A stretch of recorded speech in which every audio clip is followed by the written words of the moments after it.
মুসলমানের জন্য অভ্যন্তরীণ বিষয় আর বহিরাগত বিষয় বলতে কোনো ভাগ নেই। আমাদের নবী কি শুধু রাজবাড়ির নবী? একটু বলেন না কষ্ট করে। আমাদের নবী কি শুধু রাজবাড়ির নবী? আমাদের নবী কি শুধু বাংলাদেশের নবী?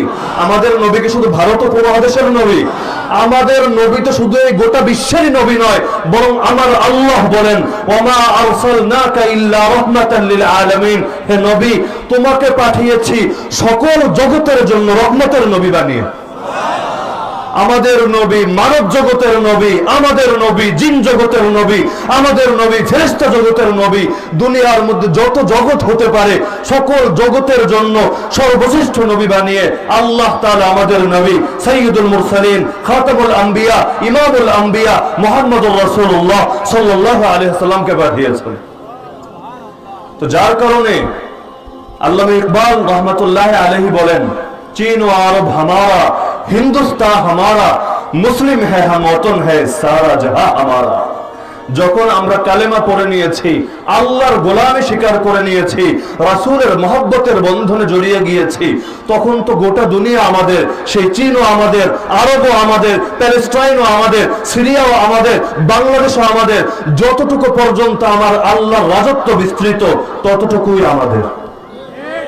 আজকে যদি দুনিয়ার কোন নরধম আল্লাহর ঘর কাবা শরীফের উপর আক্রমণ চালায়, আর এখানে বসে যদি কেউ আমাকে এই সবক শেখায় কাবার উপর আক্রমণ হয়েছে, তাতে তোমার কি?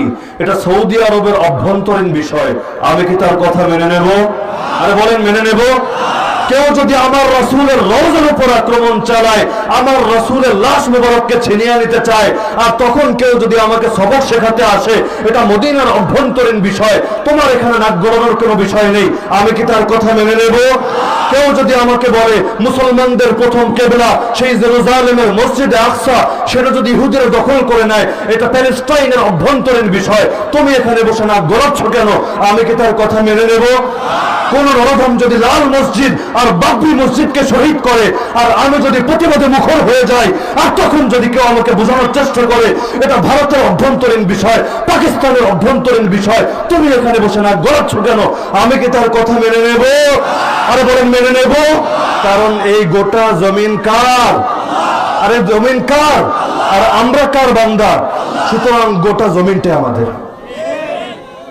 হ্যাঁ, যে আল্লাহর গোলামি করে না, আল্লাহ তাকে তার গোলামের গোলামে পরিণত করে দেন।